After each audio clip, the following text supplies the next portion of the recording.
Hi, my name's Jeannie. I'm here today to tell you about my unique approach to teaching art and how it gets the amazing results it does in such a short space of time. It's actually based on pure knowledge.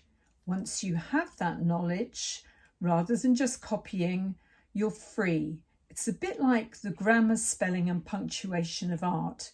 When you have grammar, spelling and punctuation of a language, you're suddenly free to write a shopping list, a love letter, a legal document, a poem, whatever you wish. Whereas if all you're taught is how to copy a chunk of writing of another writer's, you don't learn in the same way. Anyway, I've always thought that, and I was always getting some great results from all the children I worked with over the years, but I always felt there was something more I could be doing.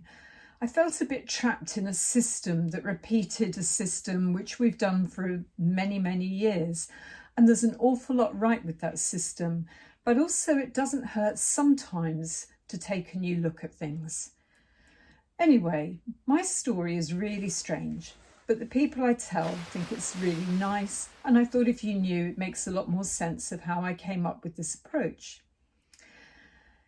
A number of years ago now, I think 15 or so, I was in not the happiest place in my life. My marriage was breaking down. I was getting a bit fed up with the school system where I was getting some of the best results, but by constantly adding in this core mechanics of how things worked, which always felt a bit like I was fighting the system a little bit. So it was hard work.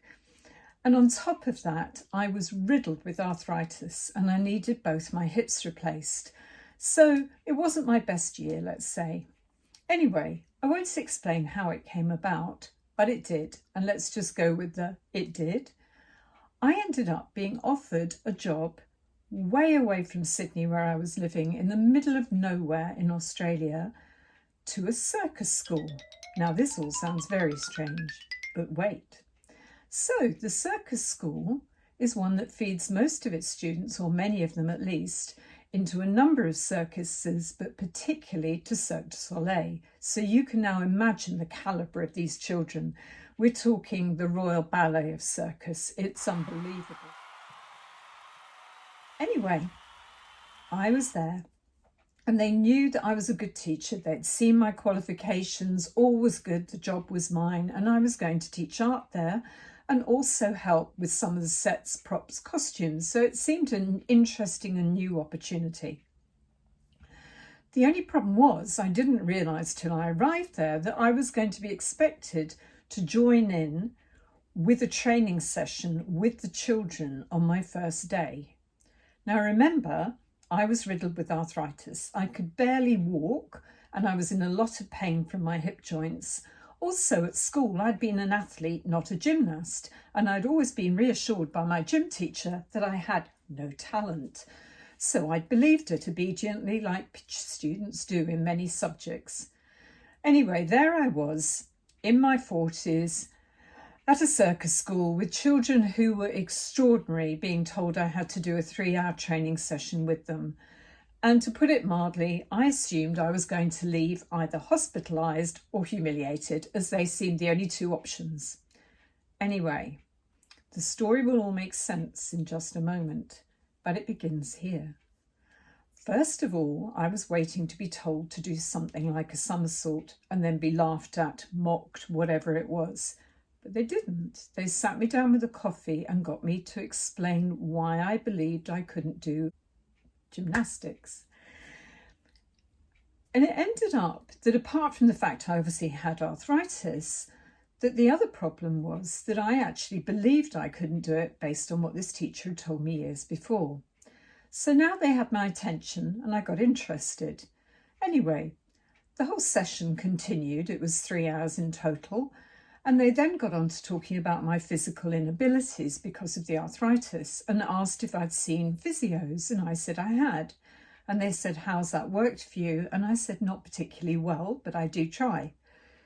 Anyway, 5 of them simultaneously asked to manipulate me and to see if they could get me back more movement. I was intrigued, somewhat terrified, but intrigued. And by this point, I was believing in them, so I let them have a go.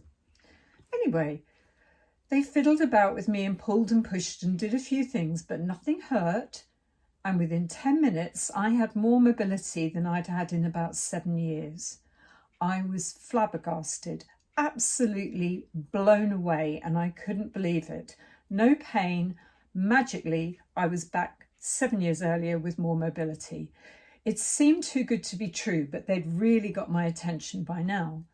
They went on to get me to do all sorts of different activities, one of which was to climb a human pyramid, which on the way up seemed like a good idea until I got to the top and did the da-da, at which point I became terrified because I couldn't work out how I was going to get down. I assumed they'd winch me down, but they didn't. They talked me down. So by the time I got to the floor, I actually felt amazing because I was starting to realise just what I was capable of. Anyway, from there, they moved on to getting me to do other activities, some in partners, some in trios, whatever else, and I really started to believe I could do something. Then for the last hour, they asked what activity I'd like to do as my first circus skill, and they assumed I would juggle, because juggling's upper body and it seemed like a good idea. But then the plan was turned on its head, and I won't bore you with that story now, but let's just say it was decided, wait for it, that I should tightrope walk. Now remember, I can't walk properly. I'd got a bit more mobility back due to their manipulating me, but beyond that, I was quite stiff and quite awkward, so it was still difficult. Anyway, again, I assumed I'd be put on a cable, I'd fall off, and there we'd go. But that wasn't the case. They explained to me the core fundamental physics of how tightrope walking works, and it is fascinating because it's not what you think. Because you hear the words tightrope walking, you assume it's walking. It's not. It's a different gait, a different way of walking. It's different balance ways you're using, different gravitational pulls, different forward thrust, and most importantly, it's the other side of your brain you're using. And they explained it all to me as an intellectual rather than in some sort of scatty way where they just said, do this and that will work, and if it doesn't, well, that's because you have no talent. They explained it to me. They got me doing it on the floor. They kept correcting me if I was doing something wrong, but very gently and nicely. Anyway, the long and the short of it, so I don't take up too much of your time today, was 3 hours after hobbling into a room believing I had no ability at gymnastics, pretty much unable to walk. I was tightrope walking, no harness, no pole, proper tightrope, up in the air, crash nuts, I'm pleased to say, beneath me, but I stayed on the cable. And I walked across and I walked back and I walked across and I walked back. And in that moment, I believed everything that I'd been told about myself had been based on other people's beliefs, which I'd then taken onto myself. So my art lessons aren't fluffy. They're solid core information. It's the same theory of change your mindset, give you the logical reasons, change your physical position, your physiology, your hold, your stance, your arm, your length. Many things will affect your art. And then last of all, the physics of how it works. And I've broken the whole course into 3 modules: sketch, perspective, and paint. And through lockdown, I wrote 3 accompanying books for these 3 lessons. And I also did 3 online videos of these lessons. So now you can actually do it all online. You can do it face to face, or you can do it through Zoom. And I'm always here to help because I want people to succeed. And at the end of that 9-hour course, when people have done the whole course, their art is suddenly so easy to them because they actually understand how and why things are working and why they might not work each time. And it allows them that freedom to then express themselves with their own voice. So pictures that are being around me throughout this are showing you the kind of progress people make. There are images here of a 13-year-old boy who's now 14, who worked with me an hour a week through lockdown, and you can see his progress. That was through Zoom. There are other people here, old, young, professional, non-professional, architects, total novices. It's almost irrelevant because what I'm doing is giving you that core knowledge.